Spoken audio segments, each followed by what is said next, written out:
Les matins de France Culture, Guillaume Erner. Face à la volonté du gouvernement de réformer le système des retraites et malgré une participation en baisse, les syndicats et la rue continuent de faire bloc. Hier, il y avait, selon la police, près d'1 million de personnes dans la rue. En France, on va discuter des chiffres, même si les chiffres sont toujours difficiles à évaluer. Comment analyser cette colère ou cette peur qui agite une partie des Français? Que dire de ce qui semble être un retour en force des syndicats que l'on dit pourtant d'habitude en perte de vitesse? Bonjour Pierre Rosanvallon, vous êtes historien titulaire de la chaire d'histoire moderne et contemporaine du politique au Collège de France. On vous doit notamment les épreuves de la vie, un essai dans lequel vous regardez les mobilisations sociales comme étant guidées non plus par des intérêts, mais par des affects et des émotions. Alors, on ne va pas compter les manifestants ensemble. Pierre Rosanvallon, on l'a dit, la mobilisation était forte hier, peut-être légèrement en retrait. Est-ce que cela mérite quelques analyses ? Non, les chiffres eux-mêmes, s'il y a une variation de 5 ou 10%, en plus et en moins, je crois que ça n'est pas là la question centrale. D'abord, pour le volume des manifestations, il faudra attendre samedi, parce que c'est la première fois qu'une manifestation se fera pendant un week-end, et donc à laquelle tout le monde, sauf ceux qui partent en vacances, pourra participer. Je crois que le phénomène massif globalement, c'est tout de même un volume historique, disons, pour rester à cette expression, un volume historique de manifestants et surtout une unité historique d'organisateurs des manifestations syndicales. Donc un volume historique, un volume qui montre que les manifestants sont très mobilisés contre cette réforme des retraites. Peut-être un mot sur votre regard sur cette réforme. Qu'est-ce que vous en pensez, Pierre Rosanvallon ? Je pense que c'est un petit peu un tournant dans la façon pour un gouvernement de concevoir des réformes. C'est-à-dire le propre de cette réforme telle qu'elle est présentée par le gouvernement, c'est de faire d'une mesure unique l'âge de départ légal à la retraite, la mesure de toute chose. Or, ce que fait apparaître les différentes insatisfactions qui sont manifestées, c'est que ce n'est pas simplement la question d'un chiffre, ne serait-ce que parce qu'aujourd'hui même, il y a 40% des personnes qui n'arrivent pas à l'âge de la retraite existant de 62 ans. Et que le fait massif, c'est au contraire la multiplication de toutes les situations plus personnelles, que ce soit les questions, c'est un révélateur, ce mouvement, en quelque sorte, est un révélateur de toutes les différences au travail et de tous les problèmes dans le travail. Il ne faudrait pas parler d'un certain point de vue de mouvement de protestation contre les retraites, mais de mouvement d'expression des difficultés du travail, que ce soit les questions de pénibilité, que ce soit les questions de contrats à durée déterminée, que ce soit les questions de carrière hachée, que ce soit les questions de temps partiel, de période de chômage, le statut particulier de l'apprentissage. Je dirais que dans tous ces cas-là, il y a un révélateur de ce qui est considéré comme des problèmes d'injustice ou d'inégalité dans le travail lui-même. Et que tout cela ressort au moment où on veut parler du nombre d'années de cotisation, disons, pour valider la retraite. Ce mouvement, il vous surprend par son ampleur, Pierre Rosanvallon ? Oui, il surprend par son ampleur parce que il y a des années qu'il n'y avait pas eu à la fois un mouvement de cette importance et un mouvement avec cette unité. Et donc, ce n'est pas simplement les revendications immédiates qui peuvent expliquer un mouvement de ce type-là. J'étais frappé hier sur le cortège, sur les grands boulevards parisiens, entre l'Opéra et la République, et puis Bastille, on passe devant un certain nombre de kiosques à journaux. Et dans ces kiosques à journaux, il y avait, comme d'habitude, des publicités pour des journaux. Et il y avait la publicité pour un magazine, Le Monde diplomatique, avec le titre d'un article d'Annie Ernaux, où il y avait marqué « Relever la tête » par Annie Ernaux. Et j'ai trouvé que c'était un peu symbolique que ce « relever la tête » par Annie Ernaux ait été placardé le long du cortège. Parce qu'il y a cette dimension aussi, que dans ce moment, eh bien, c'est un moment, il faut reprendre le contrôle sur son existence, il faut réagir. Donc il y a cette dimension un petit peu existentielle dans le mouvement, qui n'est pas simplement pour ça un simple mouvement, me semble-t-il, de revendication. C'est un petit peu la même chose que Ça paraît bizarre de le rapprocher, mais je dirais c'est un petit peu la même chose qu'était le mouvement des Gilets jaunes. Le mouvement des Gilets jaunes, c'était un mouvement qui avait une dimension existentielle, qui voulait dire un mouvement de présence des personnes sur le terrain. Nous sommes là, nous existons, nous sommes pour vous des invisibles, mais nos questions sont des vraies questions et vous les négligez parce que vous envisagez uniquement des réformes générales, alors que nous, eh bien, le prix de l'essence, la vitesse limite sur les routes, nous, ça nous concerne plus directement que les autres.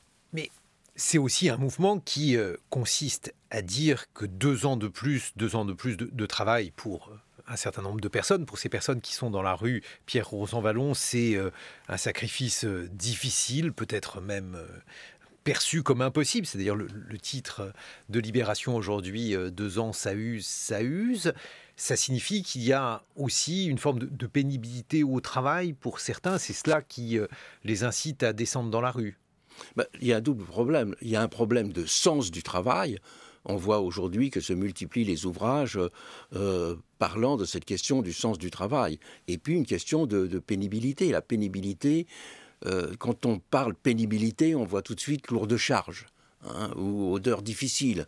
On pense à l'industrie avec son bruit et ses charges. Mais la pénibilité aujourd'hui, c'est aussi la contrainte de réactivité, c'est aussi la tension psychologique. Donc la pénibilité, c'est une interrogation générale sur le travail. Et il est évident que des personnes qui sont universitaires, l'âge légal de départ à la retraite pour eux, c'est 65 ans. Et comme vous le savez, ils ont la possibilité de le prolonger pendant 3 ans pour aller à 68 ans. Et la plupart d'entre eux sont très contents de prolonger parce qu'ils font un travail absolument passionnant. Et c'est pour cela que derrière cette question d'âge de la retraite, il y a la question du sens du travail. Mais alors, qu'est-ce que ça veut dire le sens du travail? Bon, tout le monde pense à David Graeber et à l'expression qu'il a forgée, celle de bullshit job, ce qui n'est pas une expression d'ailleurs complètement limpide, puisqu'elle signifie que pour les uns, le travail n'a pas de sens, pour les autres, le travail est bien rémunéré, il porte des titres ronflants, mais en réalité, il n'a pas d'utilité sociale. Cette thématique, pour vous, de la perte du sens du travail, Pierre Rosanvallon, est-elle neuve? Est-ce qu'elle signifie quelque chose justement sur la manière dont on vit cela en France? Ce qui est nouveau dans cette question du sens du travail, ça se présente sous différents aspects. Un des aspects massifs, c'est celui des personnes parmi les plus diplômées. Des personnes parmi les plus diplômées, aujourd'hui, renoncent à des emplois qui peuvent paraître parmi les mieux payés et les plus séduisants du point de vue des perspectives de carrière, etc., pour prendre des jobs qui, à leurs yeux, font davantage sens parce qu'ils sont liés à des activités économiques liées au climat, ou qui font davantage sens parce qu'ils contribuent à un élément de la vie collective considéré comme essentiel. Donc ça, aujourd'hui, effectivement, c'est un changement énorme. Et puis, une grande partie des emplois, ne l'oublions pas, ce sont des emplois en contact direct avec des personnes. Qu'est-ce qu'était le travail industriel classique? C'est ma force de travail est incorporée dans un objet. Aujourd'hui, de plus en plus, le travail, c'est celui d'un travail, d'un face-à-face. Que l'on soit dans un grand magasin à être à la caisse, que l'on soit chauffeur, que l'on soit dans un hôpital, partout, on voit que c'est un face-à-face qui s'organise. Le travail est un rapport à une personne et on voudrait que ce rapport, il fasse sens, qu'il puisse être optimisé et qu'il ne soit pas en quelque sorte embrigadé dans des contraintes ou mis sur des rails trop difficiles. Mais justement, ce phénomène des diplômés qui décident aujourd'hui de ne pas travailler dans le domaine où normalement leur diplôme les destinait. Est-ce que ça n'est pas quelque chose que l'on a vu jadis? Est-ce que ça n'est pas finalement l'héritage de mai 68 en partie, Pierre Rosanvallon? Oui, mai 68, j'en suis d'un certain point de vue un exemple. Moi j'ai eu 20 ans, j'avais 20 ans mai 68 et je sortais d'HEC. Et à ce moment-là, il y a eu simplement sur une promotion de 300 personnes, il y en a eu une quinzaine qui n'ont pas choisi de faire une carrière classique. Moi, je suis devenu conseiller économique à la CFDT. Un de mes amis a été à la CGT. D'autres ont été dans des coopératives. Mais ça représentait, vous voyez, un très petit nombre. Alors que maintenant, c'est une aspiration dans ces grandes écoles que l'on voit affirmer de façon de plus en plus majoritaire, disons. Oui, ça fait un changement. Alors, donc ça, c'est pour les diplômés qui, aujourd'hui, considèrent que leur vie est ailleurs, donc pas dans le travail, par exemple, dans une multinationale ou dans un travail qui pourrait avoir des conséquences sur le climat. Il y a aussi d'autres Français, et ceux-là sont très nombreux aujourd'hui dans la rue, qui considèrent que leur travail est pénible, dans tous les sens du terme pénible. Pour cela, Pierre Rosanvallon, est-ce que c'est quelque chose de nouveau? Est-ce que ça rejoint finalement d'autres luttes sociales qui ont eu lieu jadis? Ça n'est pas nouveau, mais c'était invisibilisé. Prenez le cas de quelqu'un qui est maçon. Un travail de maçon implique de porter des charges, implique d'avoir souvent les bras en l'air, de respirer. Quand on ouvre un sac de ciment, eh bien on respire de la poussière de ciment, ce qui fait qu'on peut dire qu'un maçon est usé à une 50aine d'années. Mais qu'est-ce qui se passait avant? C'est que ce maçon usé, eh bien il mourait très tôt, tout simplement. Et donc il y avait l'inégalité la plus fondamentale, qui était l'inégalité devant les espérances de vie. Elle était considérée comme une fatalité. Maintenant, ça n'est plus accepté. Et quel est le problème? C'est que quand on arrive à 50 ans, que l'on est usé, eh bien, à ce moment-là, qu'est-ce qu'on va pouvoir faire comme activité? Moi, il y a un certain nombre d'années, pour la collection Raconter la vie, j'avais fait un livre avec une personne qui travaillait dans la tuerie d'un abattoir. Bon, qui était quelqu'un qui avait une 40aine d'années, qui avait déjà eu 2 hernies, qui avait eu tout un ensemble de troubles musculo-squelettiques, et cette personne savait qu'elle ne pourrait pas tenir après 45 ans. Mais je lui avais dit, mais alors, quelles sont vos perspectives? Il m'avait dit, c'est simple. Dans l'entreprise, il y a quelques emplois où on peut nous reconvertir dans un travail moins fatigant, et puis, s'il n'y a pas ces quelques emplois, pas très nombreux disponibles, eh bien, on sera jugé inapte et donc on peut être légalement licencié. Donc, je crois que ce que montre aujourd'hui ce rapport à la retraite, c'est aussi un rapport au travail qui implique, alors on met ça sous le label très général, emploi des seniors. Mais ce n'est pas simplement emploi des seniors, c'est considérer qu'on n'a pas simplement une carrière dans la vie et que les entreprises ont été organisées pour gérer des carrières dans la vie, mais n'ont pas été organisées pour gérer justement des moments différents de travail dans l'existence. Ça veut dire aussi qu'il y a, vous l'évoquiez tout au début, Pierre Rosanvallon, une France à 2 vitesses. À cet égard, il y a beaucoup de manifestations qui ont surpris par leur ampleur dans les petites villes. Et là aussi, c'est quelque chose de tout à fait significatif. Dans les petites villes, je dirais qu'il y a le double aspect. Il y a l'aspect relevons la tête, qui est quand même très présent, me semble-t-il. Et puis l'aspect que c'est là aujourd'hui qu'il y a l'industrie française. L'industrie française, elle n'est plus dans les très grandes villes. Alors bien sûr, on peut citer Airbus à Toulouse et quelques autres, ou à Sochaux, Peugeot. Mais la réalité, c'est que le tissu industriel, maintenant, il est fait en grande partie d'entreprises moyennes. Et que ces entreprises moyennes, elles sont présentes partout sur le territoire, dans les villes moyennes. Il y avait un quotidien qui faisait un reportage particulier sur la ville de Blois. Bon, c'est une ville de 50 000 habitants et il y a 3 ou 4 entreprises qui sont entre 700 et 1000 salariés. Eh bien, c'est ces gens-là qui constituent, je dirais, la force de travail française aujourd'hui. Et c'est eux qui étaient justement dans les rues, dans ces petites et moyennes villes. Et ça veut dire aussi, et là c'est quelque chose de particulièrement visible, que le travail est à la fois donc perçu comme étant difficile à mener au-delà d'une certaine période, que la retraite est à rebours, considérée comme étant une sorte de période bénie, un droit, une situation peut-être idéale par rapport à un monde du travail que vous avez décrit comme étant dépourvu de sens dans certains cas, pénible. Je crois que la retraite, pour beaucoup de personnes, c'est pas simplement le moment de passivité. c'est le moment de reprise, de contrôle sur ses activités. Quand vous voyez des villes moyennes ou même des plus petits villages, il est frappant de voir que le monde associatif, le monde de l'entraide, le monde de la coopération entre les individus, il repose beaucoup sur les retraités et sur les plus jeunes retraités notamment. Donc la retraite, ça n'est pas simplement, je dirais, le repos. La retraite, c'est l'activité libre productrice de sens. Et ça aussi, est-ce que c'est quelque chose de nouveau? Parce que la retraite jadis, est-ce que ça pouvait représenter une forme d'idéal ou en tout cas une période que l'on souhaitait voir hâtée par Oui, bien sûr, il y avait une dimension d'idéal, mais n'oublions pas quand la retraite est à 65 ans et que l'expérience de vie des ouvriers était de 67 ans, alors à ce moment-là, la retraite était un mot, mais elle n'était pas une phase de l'existence, véritablement.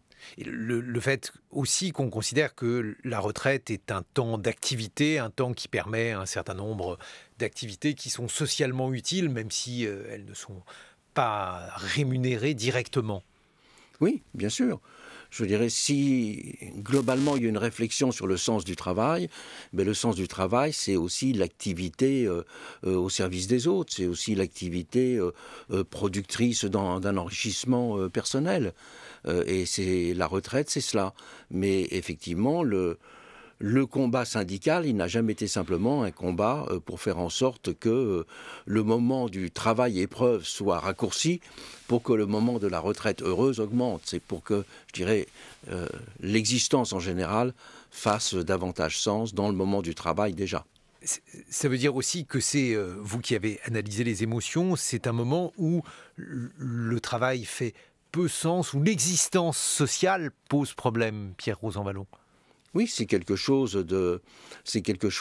d'existentiel pour une raison très simple, c'est qu'on est tout de même dans des sociétés dans lesquelles la survie n'est plus ce qui dirige nos existences, et que quand on est sorti de la survie, eh bien, on veut du sens. Je renvoie d'ailleurs à votre dernier ouvrage, Les épreuves de la vie, publié aux éditions du Seuil. On se retrouve dans une vingtaine de minutes. Pierre Rosanvallon, on évoquera la dimension politique, cette fois-ci, de cette lutte sociale, la stratégie poursuivie par le gouvernement et la réponse notamment de la gauche et du Rassemblement national. Il est 8h sur France Culture. Pierre Rosanvallon, vous êtes historien, titulaire de la chaire d'histoire moderne et contemporaine du politique au Collège de France, professeur émérite au Collège de France. On vous doit notamment les épreuves de la vie aux éditions du Seuil. Un commentaire par rapport à ce que Jean Lémarie évoquait, autrement dit la question politique. Alors donc là, en l'occurrence, les déchirures de la droite, une gauche unie, un Rassemblement national qui ne veut pas de cette réforme des retraites. Qu'est-ce que ça vous inspire ? D'abord, ce qui était rappelé, c'est la situation parlementaire. Ce n'est pas la situation politique en général, c'est la situation parlementaire. Or, effectivement, le premier but des manifestations, ça n'est pas de faire fléchir la bonne volonté du gouvernement, parce que cela probablement sera difficile. Mais en revanche, arriver à isoler le gouvernement au Parlement, ça c'est un objectif possible. Et si donc, je dirais en termes de tactique, la rue et le Parlement, la chambre et la rue, eh bien, ce qui est important, c'est que les manifestations conservent ce caractère massif, ce qu'elles ont pour l'instant, caractère massif et caractère de maîtrise, caractère aussi paisible sur le territoire, caractère omniprésente en quelque sorte dans le pays. C'est cela qui, me semble-t-il, peut faire fléchir, le commentaire de Jean Lémarie l'a bien montré, peut faire fléchir, quelles que soient les raisons, tactiques ou pas, peu importe. Là, ça n'est pas les raisons qui comptent, ce qui compte, c'est le résultat. Est-ce que pour ces multiples raisons, il y aura un certain nombre de républicains qui finalement ne soutiendront pas la réforme ? Eh bien, une des variables, peut-être qu'il y a les variables tactiques à l'intérieur de leur mouvement, mais une des variables sera la force, la sérénité et l'unité des manifestations existantes et surtout leur omniprésence sur le territoire. Et c'est pour cela que la journée de samedi peut être la grande journée du basculement, me semble-t-il, du mouvement social. Alors, il y a effectivement de la tactique. Jean Lémarie en a parlé. Il y a donc une tentative aussi pour certains au sein des Républicains de faire valoir la place de la droite sociale. Ce qui est intéressant aussi, c'est de voir que beaucoup de ces élus, les Républicains, le sont dans des circonscriptions rurales, parfois des circonscriptions où il y a une forte proportion d'employés qui sont donc hostiles à cette réforme. Ce qui se dessine aussi, et ça c'est intéressant, Pierre Rosanvallon, en termes d'histoire des idées, c'est le fait que les positions, je vais le dire vite, mais vous ne serez peut-être pas d'accord, que les positions libérales sont aujourd'hui défendues par une part minoritaire de l'échiquier politique, et ça n'est pas quelque chose de très nouveau, par une part minoritaire aussi des Français. Oui, parce que les positions libérales, disons, en économie, n'ont plus aucun lien avec des éléments de justice. C'est ça la question. Si dans un pays, il y a une vision de l'économie libérale, mais qu'à côté, il y a le sentiment de la nécessité d'une redistribution, qu'on pense que ceux qui ont gagné le plus doivent contribuer davantage, eh bien, à ce moment-là, il y a une sorte d'équilibre entre un élément de libéralisme économique et puis de redistribution sociale. Or, depuis le premier quinquennat d'Emmanuel Macron, c'est cela qui fait défaut. On voit encore chaque jour à quel point il paie dans l'opinion le fait d'avoir supprimé l'impôt sur la fortune.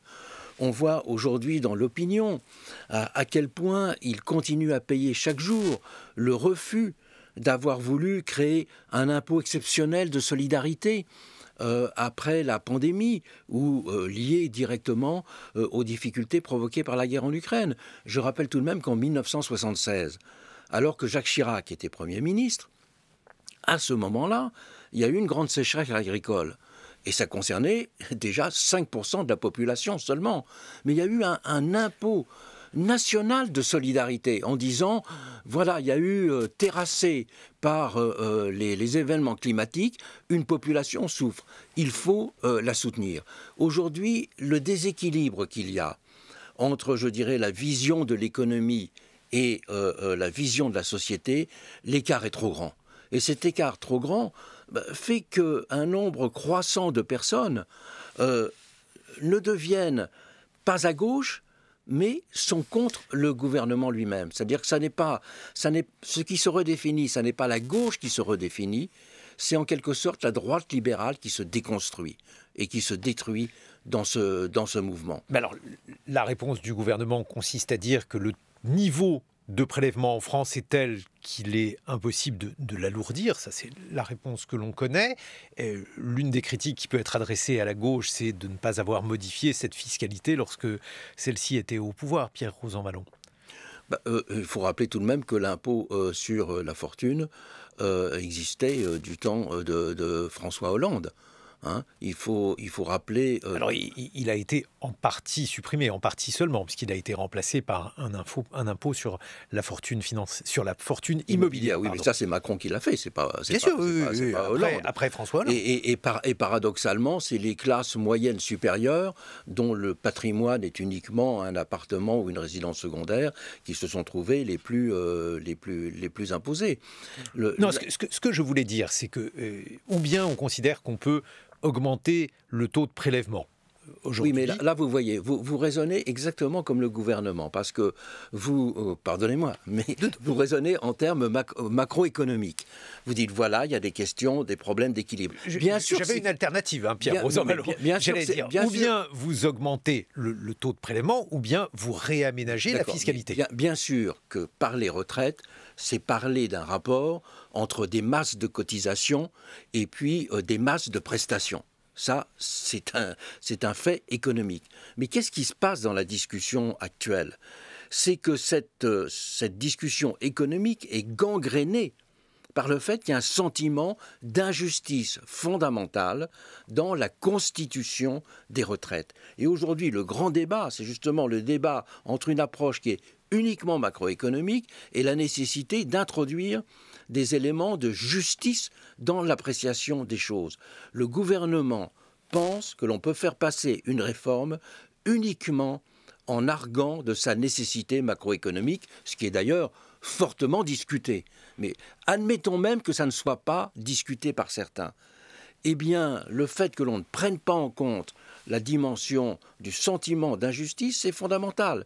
Et aujourd'hui, on ne peut réformer dans ce pays que si l'on commence par s'atteler à une politique de la justice et après, éventuellement, des politiques d'ajustement économique peuvent exister. Mais c'est ça le phénomène fondamental. Si vous déclarez la nécessité qu'il y ait une solidarité avec un impôt exceptionnel de solidarité, eh bien à ce moment-là, il y a une acceptation beaucoup plus grande de ce qui peut apparaître comme une objectivité économique. Mais l'objectivité économique n'existe pas s'il n'y a pas une réalité des principes de justice et qui ne sont pas reconnus dans la société. Et cela, il y a une imperméabilité du gouvernement, peut-être pas, mais en tout cas, semble-t-il, du président de la République à cette approche des choses. Alors, je vais continuer à raisonner comme le gouvernement. Il y a une légitimité politique, dit-il. Cette légitimité politique, elle a été observée à la présidentielle et alors là, je parle sous le contrôle de mon camarade Jean Lémarie. Il peut y avoir éventuellement un vote de l'Assemblée. S'il n'y a pas vote, eh bien, il y aura ou non utilisation du 49.3. Mais s'il y a vote, il y aura cette fois-ci une approbation parlementaire de cette réforme. Dans ces conditions, où est la légitimité, Pierre Rosanvallon ? C'est une question fondamentale à laquelle un personnage illustre a apporté des réponses, à savoir Charles de Gaulle. La légitimité, il y a deux dimensions de la légitimité. La légitimité, c'est bien sûr le statut que vous donne une épreuve qui s'appelle l'élection. Vous gagnez cette épreuve, vous avez une légitimité, parce que vous avez un statut. Et cela, personne ne peut vous l'enlever.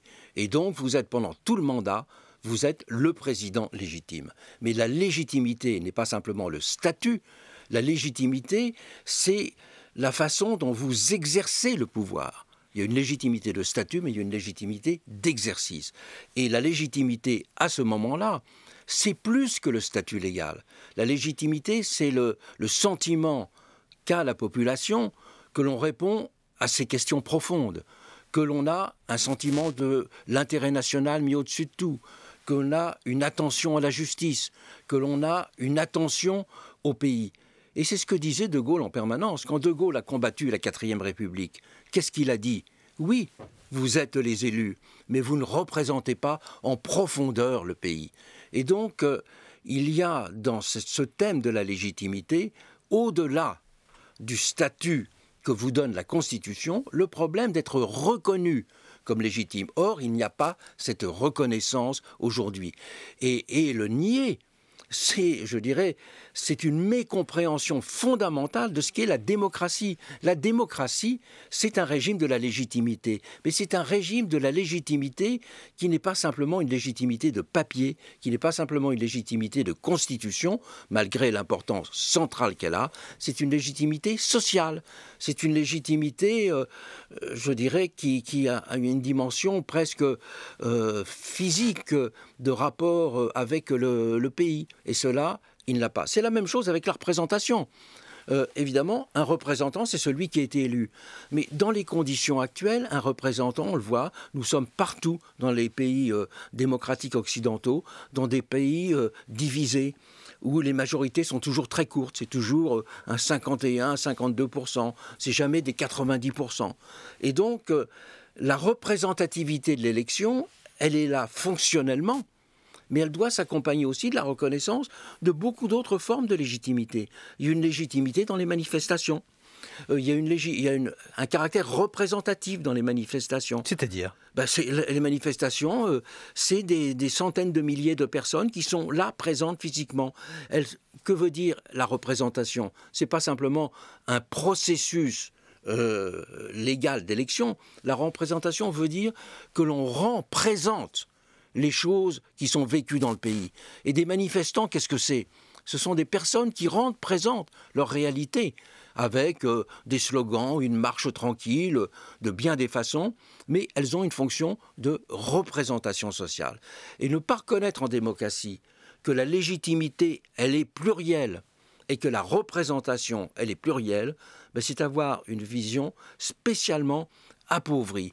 Et les démocraties qui n'auraient que cette vision, je dirais, institutionnelle, eh bien, seraient des démocraties condamnées peu à peu à s'anémier. Et le populisme, lui, justement, il se fait le champion. Il prétend être le champion d'une représentation essentielle, mais après, pour confisquer le pouvoir et refuser tous les contre-pouvoirs.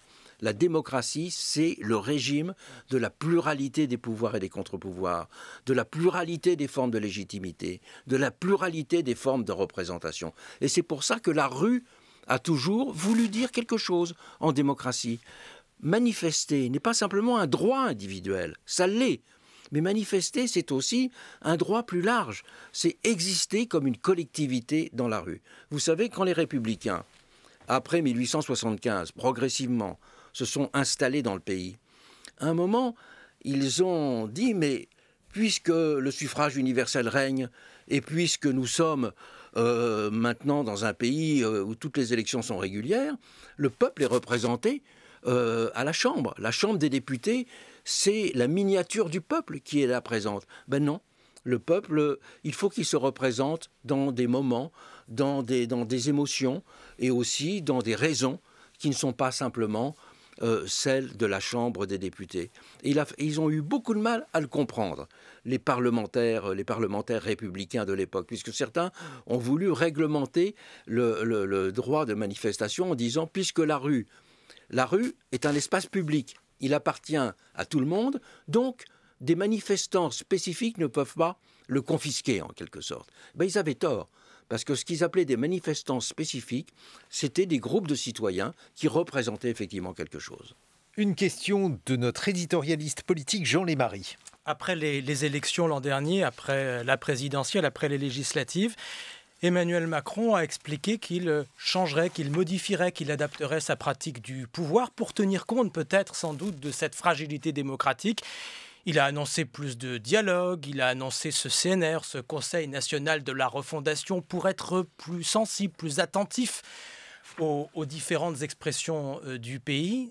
Est-ce que la pratique du pouvoir a changé ? Depuis quelques mois, non, elle n'a pas changé. Il y a eu effectivement la prise de conscience qu'il fallait trouver d'autres moyens de délibération et de discussion dans le pays.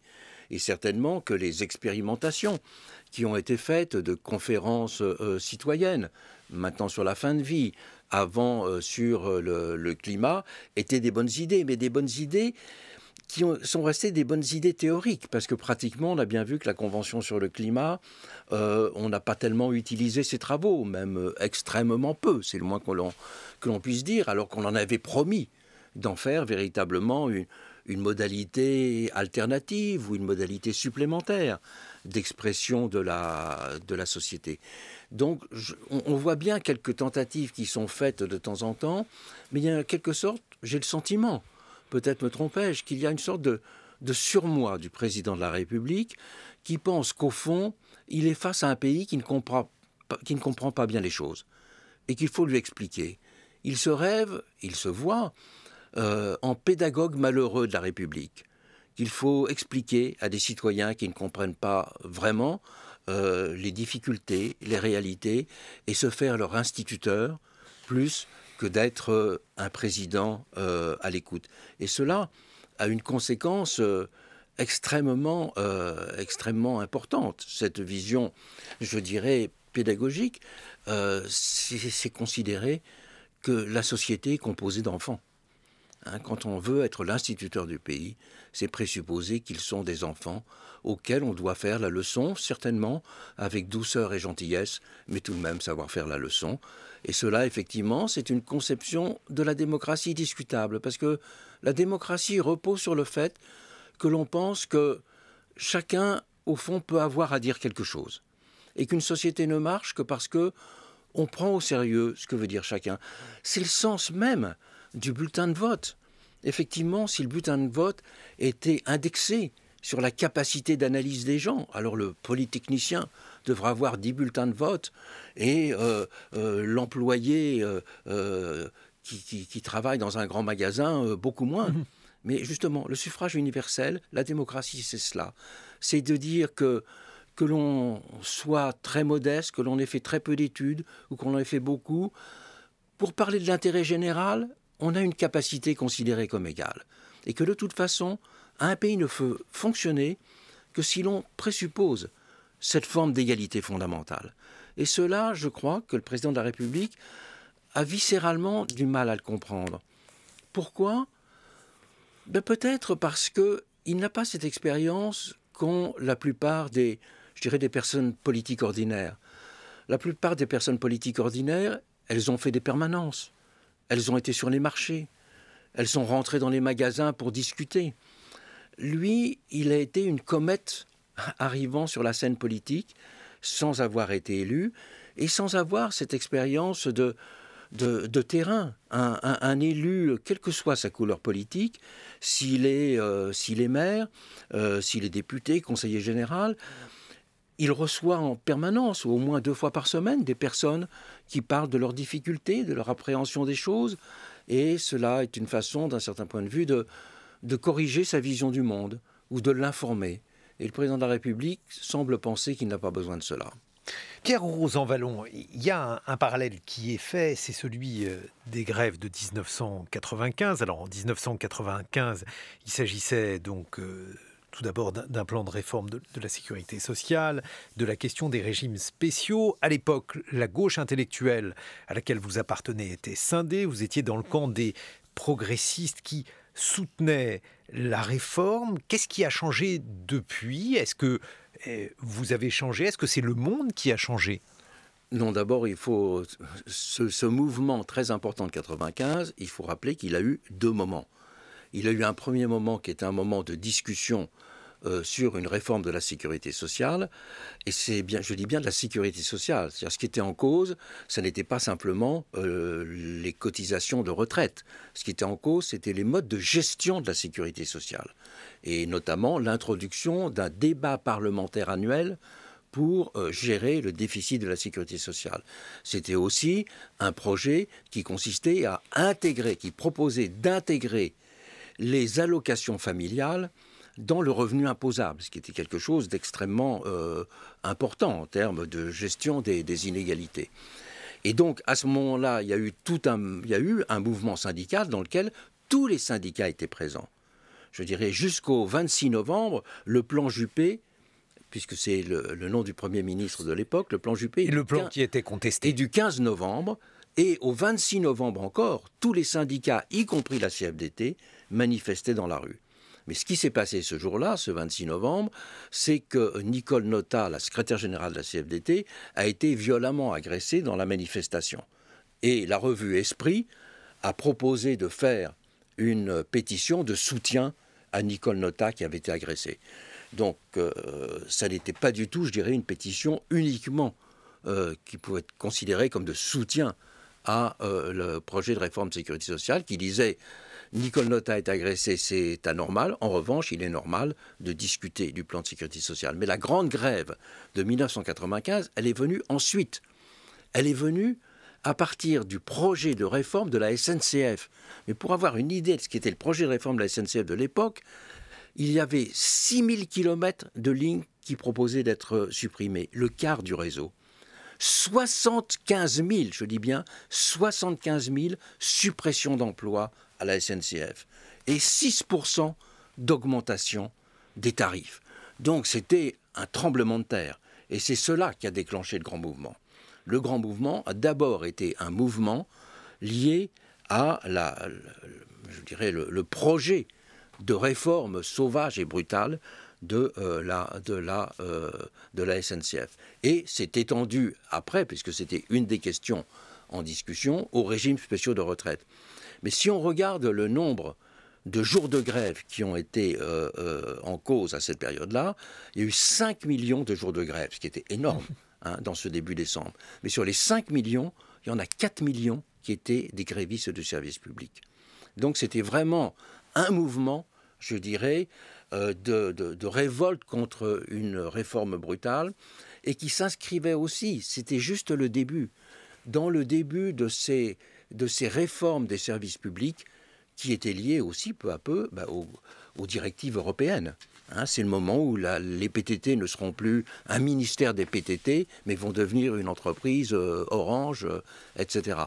Donc, je dirais je ne ferai pas le parallèle entre le mouvement de 95 et celui d'aujourd'hui. Bien sûr, il était massif. En revanche, je rapprocherai plus de 1968. Parce qu'en 1968, il y avait un sentiment général que chacun voulait être pris en compte, voir les choses bouger et changer. Et il y a plus le côté mai 68 tranquille aujourd'hui qu'une répétition de 1995. Merci beaucoup, Pierre Rosanvallon, de nous avoir accompagnés. Les épreuves de la vie, c'est le dernier de vos ouvrages que vous avez publié au Seuil.